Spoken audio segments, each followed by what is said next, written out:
purihin ang Panginoon. Amen. At napakasarap pong magbabad sa presensya ng Diyos. Amen po ba? Sa mga nandito on-site, praise the Lord, nandito po kayo.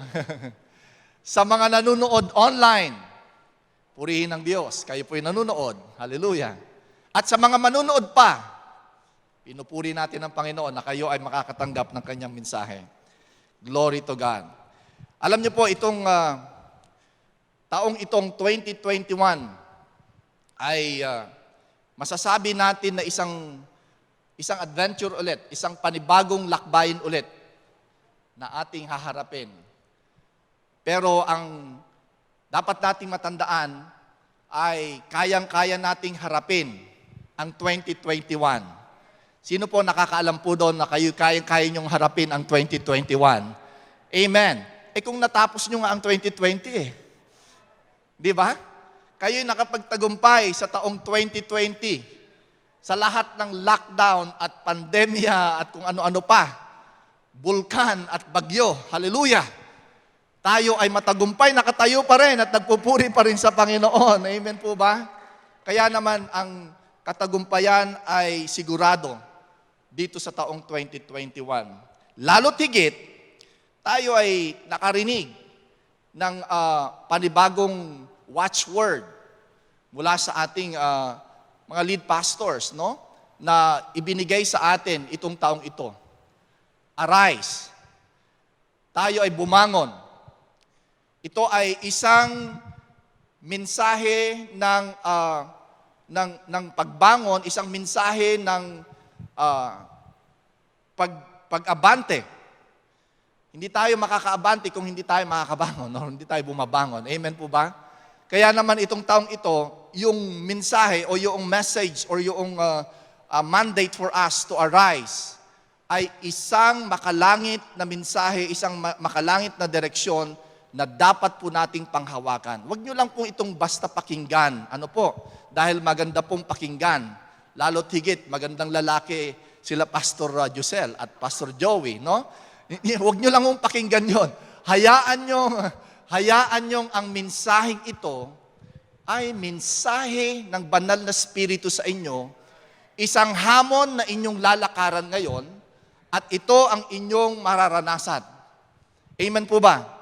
Kaya naman dapat po nating lakaran ito, dapat po natin itong bigyan ng pansin, ating namnamin ito, ating itong panghawakan, ating itong patuloy na ideklara at pag-aralan, pakinggan, mga mensahe ng pagbangon. At ngayong taong ito, ay itong mensaheng ito ay magiging maliwanag, magiging malakas, okay? Magiging isang mensahe na ating panghahawakan ngayong taong ito. Ang ating pinaka-foundation verse dito ay Isaiah chapter 60, verse 1 to 4. Babasahin ko po sa Tagalog. Bumangon ka! Hoy, gising! Okay? Bumangon ka, Jerusalem, at sumikat na tulad ng araw. Liliwanagan ka ng kaluwalhatian ni Yahweh. Alam niyo po yun ang magandang pangako ng Panginoon sa ating pagbangon at sa ating pagliwanag. Ang sabi nga rito, sumikat ka na tulad ng isang araw. Sa iyong pagbangon at sa iyong pagsikat, liliwanagan ka. Hindi ikaw ang magliliwanag. Siya ang magpapaliwanag sa iyo o liliwanagan ka ng kanyang kaluwalhatian, sabi rito. Magkakaroon ng liwanag sa buhay mo ngayong taong 2021 sapagkat iyon ang pangako ng Panginoon. Kinakailangan mo lang bumangon. Kinakailangan mo lang tumindig. Bumangon mula sa iyong pagkakahiga. Bumangon sa depression. Bumangon sa discouragement. Ang sabi rito, mababalot ng kadiliman ang buong daigdig.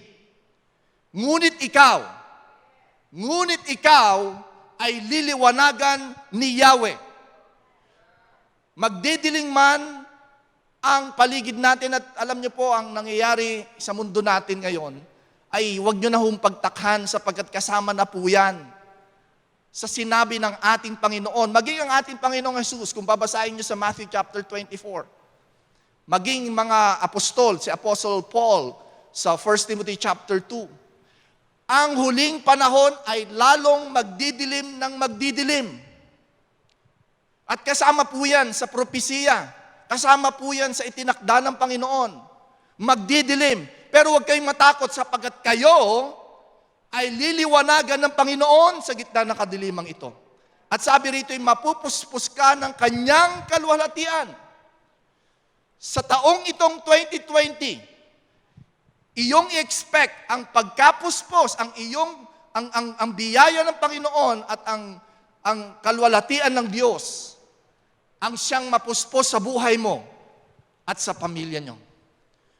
Huwag po kayong mag-isip ng negatibo, ang panghawakan nyo ay ang pangako ng Diyos. May pangako siya. Meron siyang sinabi. May sinasabi ang mga news, may sinasabi ang mga nagbabalita, pero may sinasabi ang salita ng Diyos.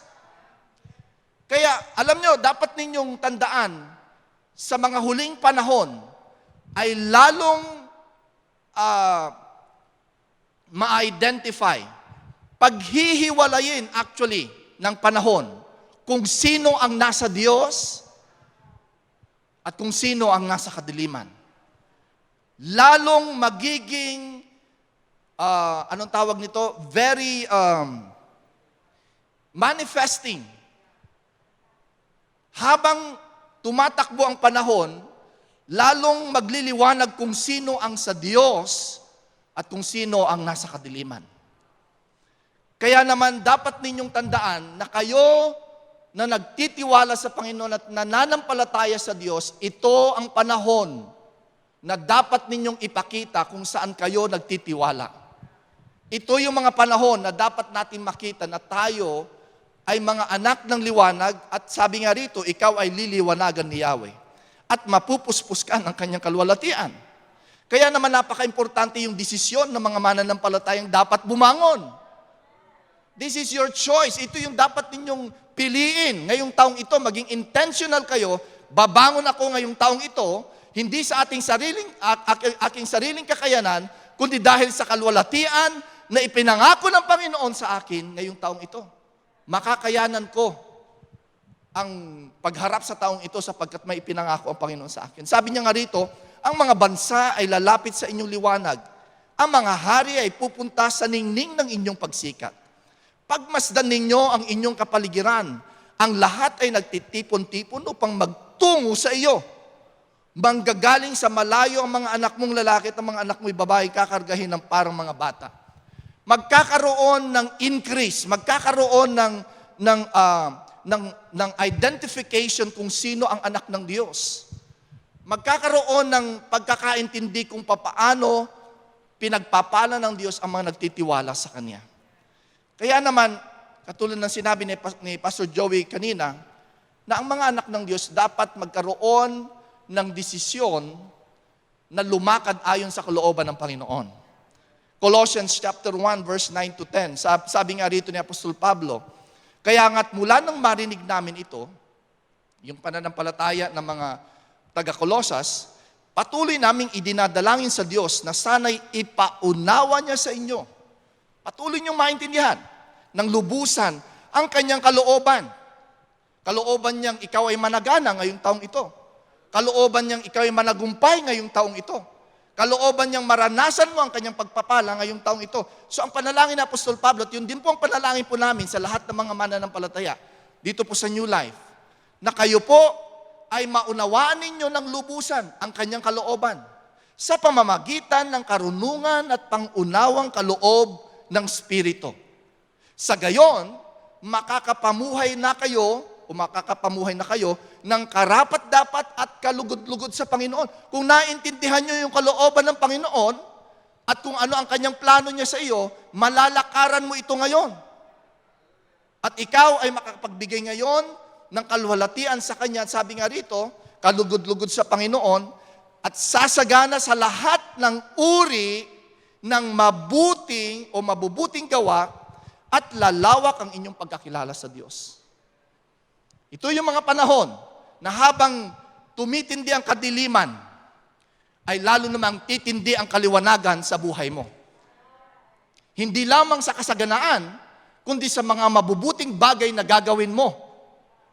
Dahil ang iyong paggawa ng mabuti ay magbibigay ng kaluguran sa Panginoon. Bibigyan ka niya ng kakayanan upang makagawa ng mabuti at bibigyan ka rin niya ng provision upang makapaggawa ng mabuti para sa kanyang kaharian. Ang mabubuting gawa na magliliwanag sa atin ay isa yon sa naisin ng Panginoon sa buhay natin. Kalooban ng Diyos na tayo ay mamuhay ayon sa plano ng Diyos at tulad ng isang ilaw sa gitna ng dumidilim at lalo pang didilim, mga kapatid, huwag kayong mag-expect na ang ating mundo ay gaganda. Lalo pang didilim yan. Pero may ilaw na magliliwanag. May ilaw na magliliwanag sa huling panahon habang dumidilim.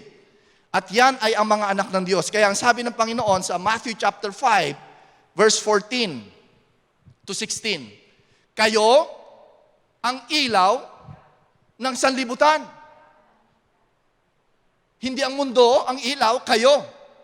Kasi kayo'y nasa gitna ng kadiliman.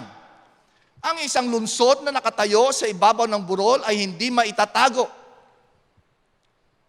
Wala din namang taong nagsisindi ng ilaw at pagkatapos ay inilalagay iyon sa ilalim ng malaking takalan.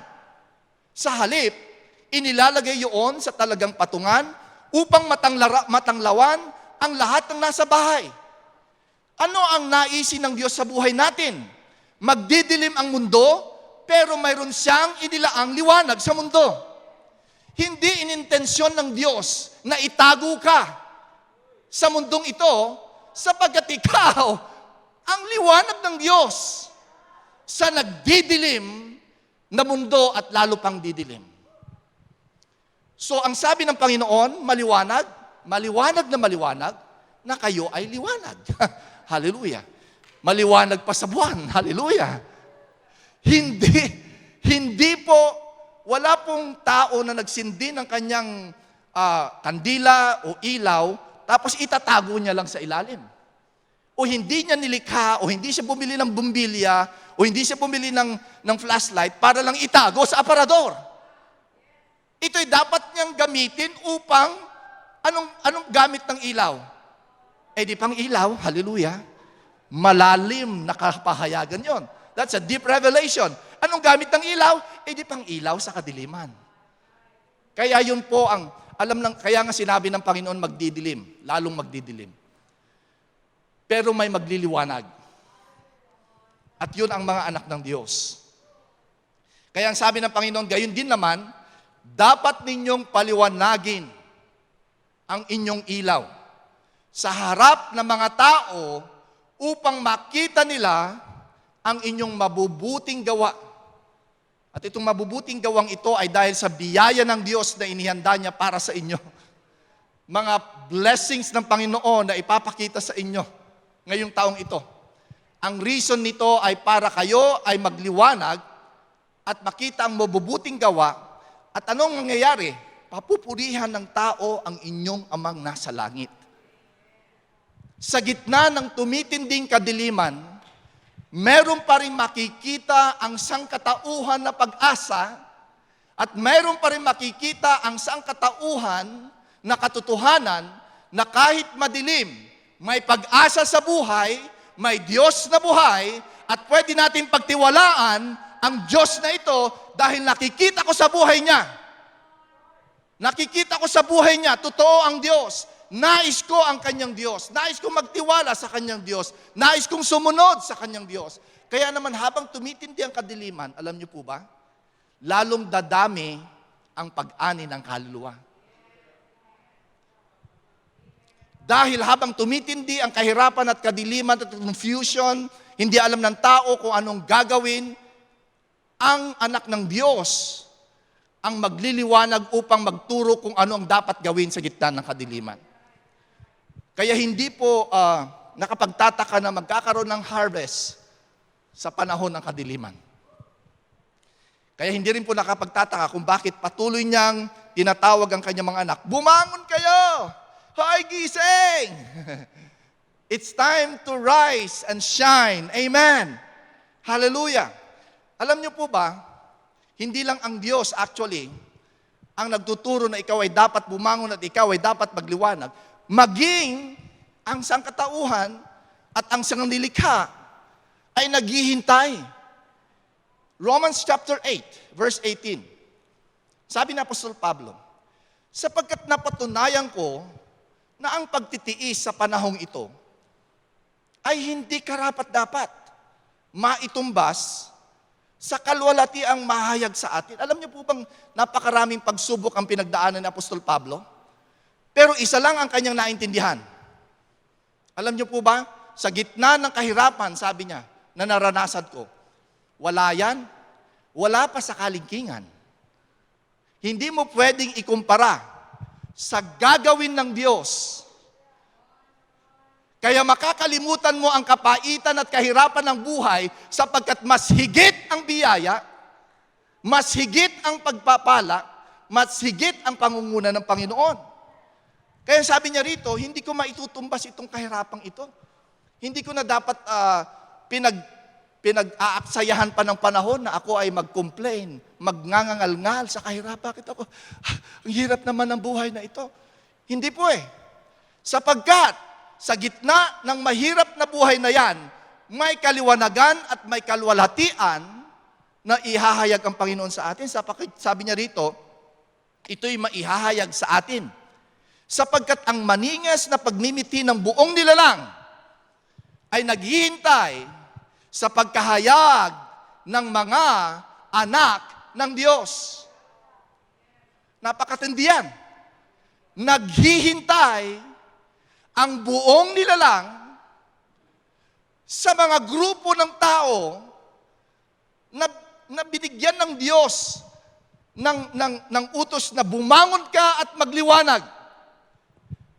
At dapat mong maipakita ang kalwalhatian. Naghihintay ang buong nilalang sa pagkahayag ng kalwalhatian ng Diyos sa iyong buhay.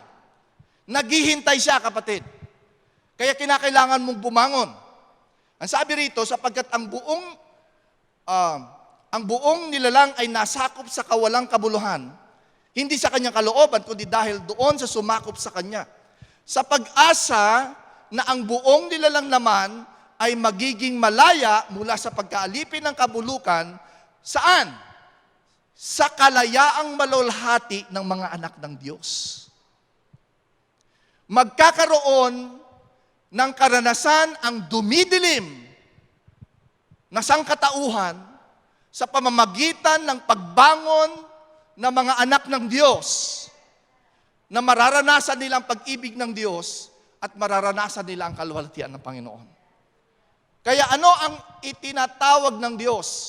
At alam niyo po, ang watchword na ito na na-share sa atin ni Pastor Giselle at Pastora Mylene bilang isang word for this year, arise. Ito hindi lamang katang-isip na nanggaling sa kanilang kaisipan at sinasabi sa atin.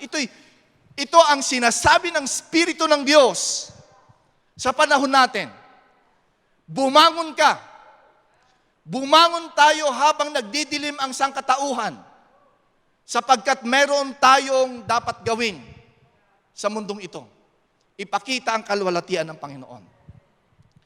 At sa pagbangon ito, bibigyan ko po kayo ng tatlong kaparaanan kung paano kayo bumangon. Ano po? Dahil sa physical na pagbangon mula sa higaan, may mga steps yan eh. Una, bumangon ka muna at umupo. Alam niyo po ba yun physically? Pag kayo ay bagong gising, wag kayong basta tatayo sapagkat joke lang po ako. Pero may mga kaparaanan ng pagbangon sa mga panahong ito. At dahil ito ang sinabi ng Panginoon at itinawag ng Panginoon sa atin sa pamamagitan ng ating mga lead pastors, tingnan natin kung paano tayo makakabangon ngayong taong ito. Anong mga kaparaanan ang pagbangon na dapat nating gawin? Yaman din lamang na may ipinangako ang Panginoon sa atin, naghihintay ang mundo sa atin, tayo ang magiging ilaw ng sanlibutan. Ano ang mga dapat nating gawin? Nakahanda na po ba kayo? Mga bagay na dapat po nating gawin. Una, bumangon tayo sa pamamagitan ng salita ng Diyos. Alam niyo kung bakit sinabi ng Panginoon kay kay Josue, sa Joshua chapter 1, verse 2.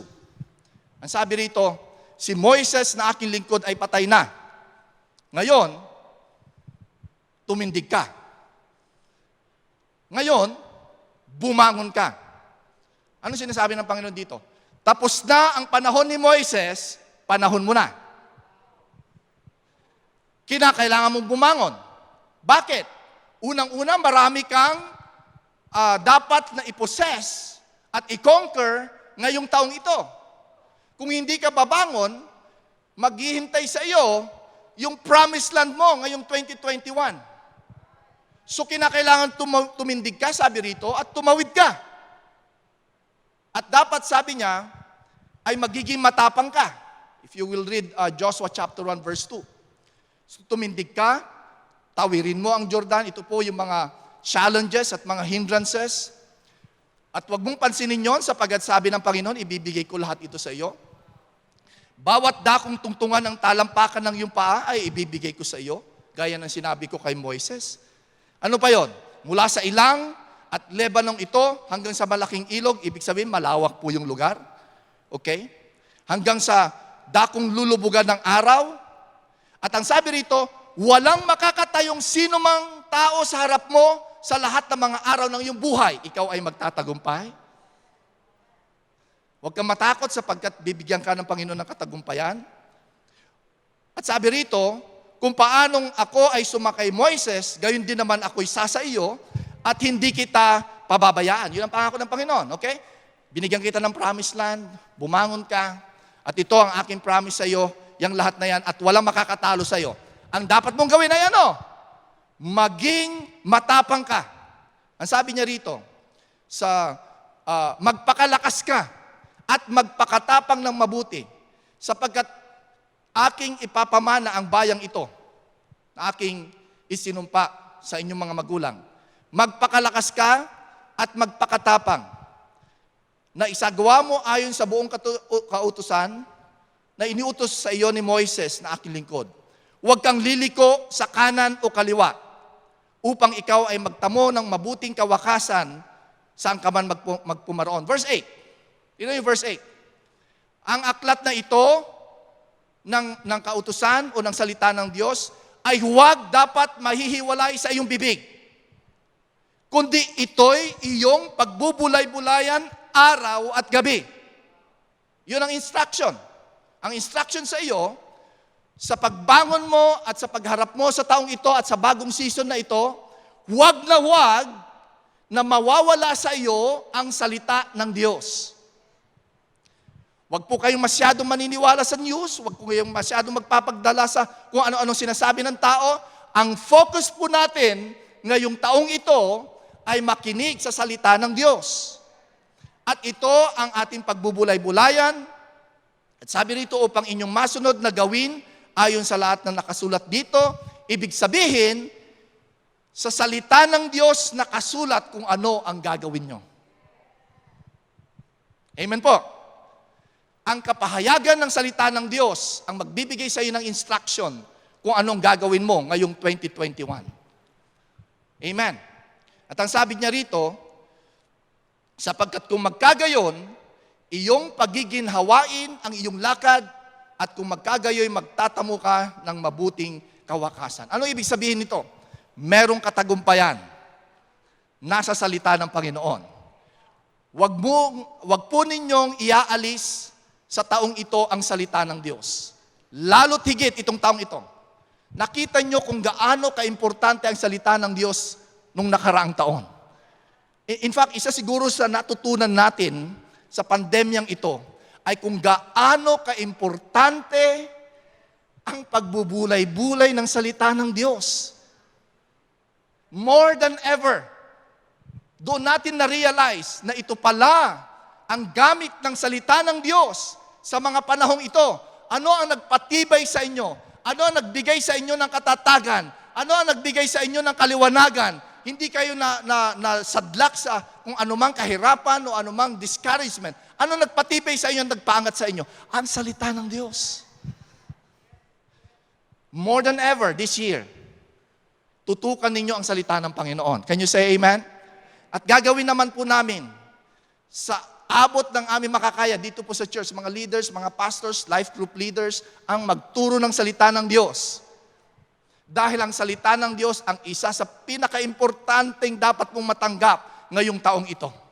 Sa taon ng pagbangon, kailangan mo ng salita ng Panginoon. Amen? Alam niyo, sabi dun sa Salmo or sa Psalms 119, verse 105, kaya pala ito ang sinabi ni Haring David. Anong sabi niya? Ang salita nyo ay katulad ng ilaw na nagbibigay liwanag sa aking daan. The world is getting darker, ang sabi sa Isaiah, pero ang salita mo, thy word, is a light unto my path. Kaya habang nagdidilim ang sangkatauhan at ang buong mundo, mga kapatid, may salita ang Diyos na magliliwanag sa iyo at maliwanagan ang dadaanan mo ngayong taong ito. Amen po ba? Amen po ba? Una, ang salita ng Diyos. Pangalawa, napaka-importante po sa pagbangon ang pagkilos ng Banal na Espiritu. Ang pagkilos ng Banal na Espiritu. Bibigyan ko po kayo ng napaka-importanting reference kung ano ang ginagawa ng Banal na Espiritu sa gitna ng kadiliman. Okay? Di ba sabi natin, magdidilim ang buong mundo? Tignan nyo sa Genesis chapter 1, verse 1 to 3. Habang nagdidilim ang mundo, tingnan nyo kung anong ginagawa ng Banal na Espiritu. Nang pasimula ay nilikha ng Diyos ang langit at ng lupa, at ang lupa ay walang hugis, walang anyo. Tingnan nyo, dilim ang bumabalot sa kalaliman. Ngunit, kumikilos ang banal na Espiritu ng Diyos sa ibabaw ng tubig. Ano ang mensahe po rito natin ngayong hapong ito, ngayong araw na ito? Didilim pa po. Hindi po ako nagpo-propesiya. Yan po ang katotohanan. Magdidilim pa po sa mga susunod na panahon. Pero sa gitna ng napakadilim na sitwasyon, huwag po kayong mag-alala. Sinabi na sa Genesis chapter 1 from the very beginning, kapag ka may matinding kadiliman, may matinding hindi magandang nangyayari, kumikilos ang Banal na Espiritu sa gitna ng kadiliman. So ano dapat gawin ng mga anak ng Diyos na nakakakilala sa Banal na Espiritu? May napaka-importante po na magkaroon tayo ng maliwanag na pakikipagniig, pakikipag-usap, pananalangin, at more than ever, this is the time and the season that we need to be more communing with the Spirit of the living God. Huwag po kayong masyadong madala sa tumitinding kadiliman. Talagang didilim po. Pero kikilos ang Banal na Espiritu. At alam niyo kung bakit siya kumikilos? Well, balikan po natin sa Genesis chapter 1. Bakit siya kumikilos? Sabi rito, ang dilim ang bumabalot sa kalaliman at kumikilos ang Espiritu ng Diyos sa ibabaw ng tubig at sinabi ng Diyos, magkaroon ng liwanag. Anong dahilan kung bakit siya kumikilos? Naghihintay siya ng deklarasyon ng salita ng Diyos sa gitna ng kadiliman. Kaya napaka-importante yung koneksyon ng pakikinig mo ng salita ng Diyos at sa pakikipag-ugnayan mo sa Banal na Espiritu, sapagkat habang nakikinig ka ng salita ng Diyos, yun ang iyong pagbubulay-bulayan, at iyon ang iyong idideklara. At habang kumikilos ang Banal na Espiritu, at nagdideklara ka ng salita ng Diyos, magkakaroon ng kasagutan o magkakaroon ng liwanag sa gitna ng kadiliman. Palapakan nga po natin muna ang Panginoon diyan. Ako'y nai-excite. Nai-excite ako na habang dumidilim, hindi nai-excite ako dahil dumidilim, kundi habang dumidilim, ang excitement ko, kumikilos ang Banal na Espiritu. Kumikilos ang Banal na Espiritu sa buhay mo. Kumikilos ang Banal na Espiritu sa iyong pamilya. Habang tumitindi ang kasalanan, kumikilos ang biyaya ng Panginoon sa buhay nyo. Habang tumitindi ang kahirapan, kumikilos ang kasaganaan ng Diyos sa buhay natin. Hallelujah.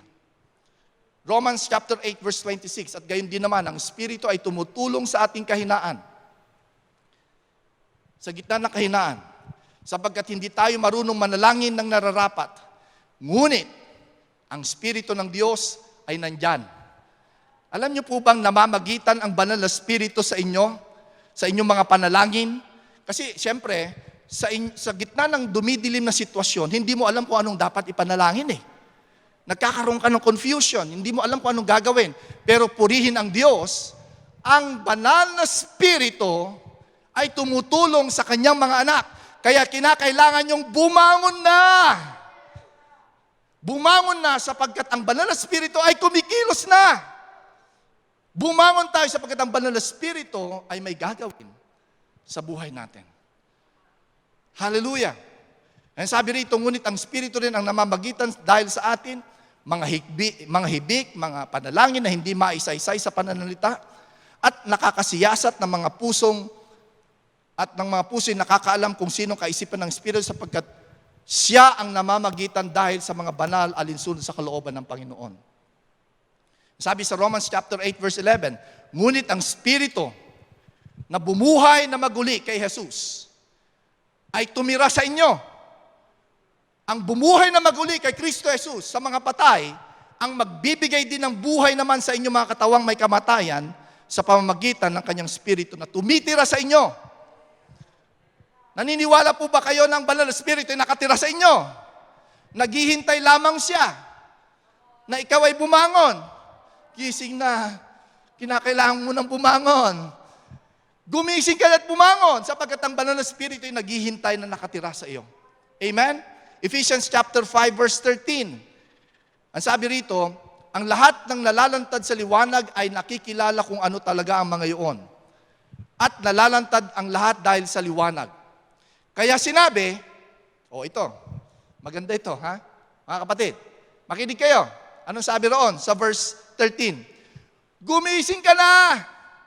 Ikaw na natutulog! Meron ba natutulog dito sa, wala naman. Bumangon ka mula sa libingan at liliwanagan ka ni Kristo. Kaya't mag-ingat kayo kung paano kayo mamuhay ngayong taong 2021. Mamuhay kayong tulad ng matatalino at di tulad ng mga mangmang. Samantalahin ninyo ang bawat pagkakataon na kayo'y makagawa ng mabuti sapagkat punong-puno ng kasamaan at kadiliman ang sandaigdigan. Huwag kayong maging hangal. Unawain ninyo kung ano ang kalooban ng Panginoon. Huwag kayong maglalasing. Maglalasing, ha? Sapagkat mauuwi yan sa magulong pamumuhay. Sa halip ay dapat kayong mapuspos ng Banal na Espiritu. Ito ang panahon na dapat makaranas tayo ng kapuspusan ng Banal na Espiritu. Sapagkat habang dumidilim ang sangkatauhan, kumikilos ang Banal na Espiritu sa atin. Amen. Sige po, palapakan po natin ang Panginoon. Kung nais yung palapakan ng Panginoon. At pangatlo at panghuli. Wala pa naman si Daryl, ano? Ayan na nga. Tutuwa ako kay Pastor Joey kanina umaga eh. Hallelujah. Pangatlo at panghuli po. Ano po yung una? Ayan, akala ko nalimutan nyo na eh. Salita ng Diyos ay napaka-importante ngayong taong ito. Pangalawa, pagbangon sa pamagitan ng Banal na Espiritu, matutunan ninyong makipagniig, mapakinggan ang pagkilos ng Banal na Espiritu, pagsabi ng Banal na Espiritu, pagsasalita ng Banal na Espiritu. At pangatlo, alam niyo po ba na sa gitna ng kadiliman, habang dumidilim at tumitindi ang kadiliman, napaka-importante po ang pagpupuri sa Panginoon. Habang dumidilim, ano po? Bibigyan ko po kayo ng napakagandang ilustrasyon. Acts chapter 16. Nakakulong sila, Apostol Pablo. Sa verse 23, sabi roon, pagkatapos silang hampasin ng paulit-ulit. At maaari sigurong nakaranas din kayo ng paghampas, hindi physically, pero emotionally at mga kung ano-ano pang nangyari itong taong ito, sila ipinabilanggo. Nakaranas din tayo ng pagkabilanggo. Na-lockdown tayo no? Maraming pagsubok at pinabantayang mabuti. Ipinasok sila ng bantay sa kaloob-looban ng bilangguan at inilagay ang kanilang mga paa sa pagitan ng dalawang mabibigat na kahoy o mabibigat na kahoy nang maghahating gabi. Inilagay ka sa pinakamalalim na lugar, dungeon. Ang kulungan po noon, hindi pa ho air condition. Hindi pa ho talagang magandang kulungan. Tapos siya pa ay nakaposas. Ang posas po noon, hindi posas doon natin ngayon. Kahoy na nakaganyan, Kaposas ang yung paa at kamay. Tapos isiniksik sila sa pinakamalalim. Tapos napakadilim kasi wala pa namang Meralco noon. Wala pa namang kuryente. Di madilim yon. At hating gabi. Ngunit ano ginawa ni Apostol Pablo at saka ni Silas? Sa gitna ng dumidilim at matinding kadiliman, paghampas, pagsubok, umawit ang dalawang ito. Ang sabi roon, si Pablo at si Silas ay nanalangin at umawit ng mga himno habang nakikinig naman ang mga bilanggo. Sa gitna ng dumidilim na panahon, kailangan ng mga anak ng Diyos ang matutong magpuri at magpasalamat at umawit. Hindi mo basta awit lang kasi lahat naman po pwedeng kumanta lang Pero naiintindihan ang kapangyarihan ng pagpupuri sa gitna ng pagsubok sa buhay. Naiintindihan ang kapangyarihan ng pagpuri sa panahon ng pagbangon. At habang umaawit sila, walang ano-ano, lumindol ang kanilang kinalalagyan, nayanig ang pundasyon ng bilangguan.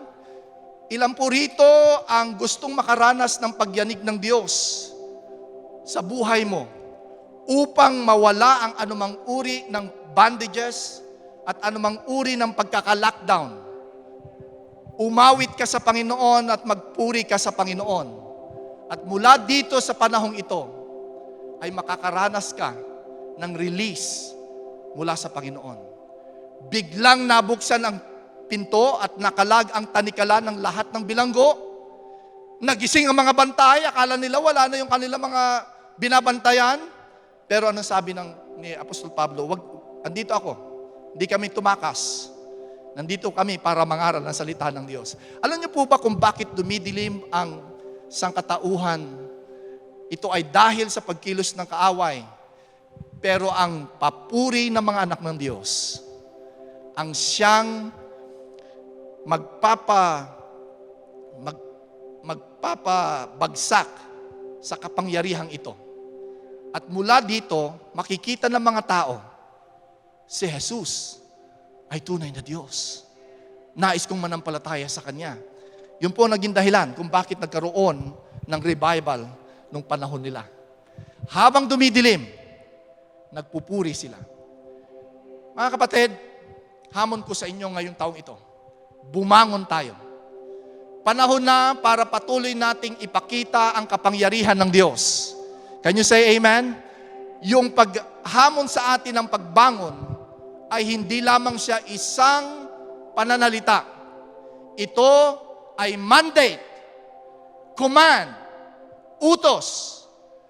Mga anak ng Diyos, panahon na para bumangon kayo sa pamamagitan ng pag-aaral ng salita ng Diyos. Makinig po kayo ng salita ng Diyos at mula dito ay makikita ninyo kung ano ang mga revelations na inyong gagawin ngayong taong ito. Makinig sa banal na Espiritu. May sinasabi siya, kumikilos siya sa mundong ito. At higit sa lahat, huwag niyong aalisin ang pagpupuri at pasasalamat sa taong ito. Amen po? Palapakan po natin ang Panginoon. Hallelujah. At bago po ako magwakas, Nais ko pong kausapin ang mga tao dito ngayon na kung saan ay nagtatanong ka, nais ko makaranas ng pagbangon. Paano nga ba talaga bumangon? Alam niyo, ang pagbangon na hindi lamang sa pamamagitan ng pagbangon sa negosyo or anumang uri ng pagkakasadlak mo sa iyong finances. Ang pagbangon ay nasa spirito.